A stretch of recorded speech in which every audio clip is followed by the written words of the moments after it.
ഒരു ദിവസം ഒരു സ്റ്റുഡൻറ്റും പാരൻറ്റും കരിയർ കൗൺസിലിങ്ങിനായിട്ട് വന്നു. ആ കുട്ടിക്ക് നീറ്റ് പഠിക്കാൻ, അതായത് MBBS ചെയ്യാനുള്ള എബിലിറ്റി ഉണ്ടോ എന്നുള്ളതാണ് പ്രധാനമായിട്ടും അവർക്ക് അറിയേണ്ടിയിരുന്നത്. അത് മാനിച്ചുകൊണ്ട് നമ്മൾ എന്താക്കി, ടെസ്റ്റ് കാര്യങ്ങളൊക്കെ ചെയ്തു. ടെസ്റ്റ് ചെയ്ത സമയത്ത് റിപ്പോർട്ടിൽ പ്രധാനമായിട്ട് കണ്ട ഒരു ഫാക്ടർ എന്ന് പറയുന്നത് ഈ കുട്ടിയുടെ ആർട്ടിസ്റ്റിക് സൈഡ് കുറച്ച് കൂടുതലായിരുന്നു. അതായത് ആർട്ടിസ്റ്റിക് ക്രിയേറ്റീവ് ആയിട്ടുള്ള സൈഡ് കുട്ടിക്ക് കുറച്ച് കൂടുതലായിരുന്നു. അതേപോലെ വിഷ്വൽ ആൻഡ് സ്പേഷ്യൽ എബിലിറ്റി കുട്ടിക്ക് കൂടുതലായിരുന്നു. ചുരുക്കി പറയുകയാണെങ്കിൽ ഈ കുട്ടിക്ക് ആർക്കിടെക്ചർ പോലുള്ള ഫീൽഡിലേക്ക് പോയാൽ നന്നായിട്ട് പെർഫോം ചെയ്യാൻ പറ്റുമായിരുന്നു. അപ്പോൾ ഈ ഒരു കാര്യം പാരന്റിനെ ഞാൻ കമ്മ്യൂണിക്കേറ്റ് ചെയ്തു.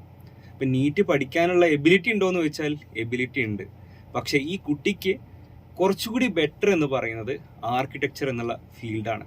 കുട്ടി കുറച്ചുകൂടി ക്രിയേറ്റീവും അതുപോലെ തന്നെ ആർട്ടിസ്റ്റിക്കും അതിനനുസരിച്ചുള്ള എബിലിറ്റി ഉള്ള ആളുമാണ് എന്ന് ഞാൻ പാരന്റിനോട് പറഞ്ഞു. അപ്പോൾ കുട്ടിയുടെ ബാക്ക്ഗ്രൗണ്ടും ചെക്ക് ചെയ്തപ്പോൾ പാരന്റ് തന്നെ പഴയ കഥകളൊക്കെ എടുത്ത് പറയാണ്. കുട്ടി ചെറുപ്പം മുതലേ വരയ്ക്കും നന്നായിട്ട്, അതുപോലെ തന്നെ ഓരോ ഷേപ്പുകൾ വെച്ചിട്ട് ഓരോ സ്ട്രക്ചേഴ്സ് വളരെ ചെറുപ്പത്തിൽ 2-3 വയസ്സുള്ള സമയത്ത് തന്നെ ഉണ്ടാക്കുമായിരുന്നു എന്ന് പാരന്റ് തിരിച്ച് എനിക്ക് ഒരു ഫീഡ്ബാക്ക് തന്നു. അപ്പോൾ ഞാൻ പാരന്റിനോട് പറഞ്ഞു, ഈ കുട്ടിക്ക് ഒരു എക്സലന്റ് ആർക്കിടെക്റ്റ് ആവാൻ പറ്റും, പക്ഷെ ഒരു ആവറേജ് ഡോക്ടറെ ആവാൻ പറ്റുള്ളൂ എന്ന്. അപ്പോൾ അവർക്ക് ആ ഒരു ചോയ്സ് എടുക്കാനുള്ള ഒരു ക്ലിയർ ഇൻഫർമേഷൻ ഞാൻ അവർക്ക് കൊടുത്തു.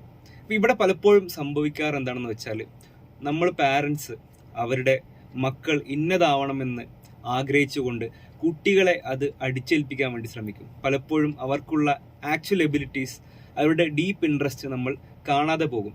അത് വലിയൊരു ട്രാജഡി ആകുമായിരുന്നു. അപ്പോൾ ഈ കുട്ടിയുടെ കേസിൽ തന്നെ നല്ലൊരു ആർക്കിടെക്റ്റ് ആവേണ്ടിയിരുന്ന ഒരു കുട്ടി ഒരു ആവറേജ് ഡോക്ടർ ആവുമായിരുന്നു. അപ്പോൾ അതുകൊണ്ട് തന്നെ നമ്മുടെ കുട്ടികളുടെ ഇൻട്രസ്റ്റും എബിലിറ്റിയും കൃത്യമായിട്ട് മനസ്സിലാക്കിയിട്ട് വേണം കരിയർ ഡിസിഷൻ എടുക്കാൻ.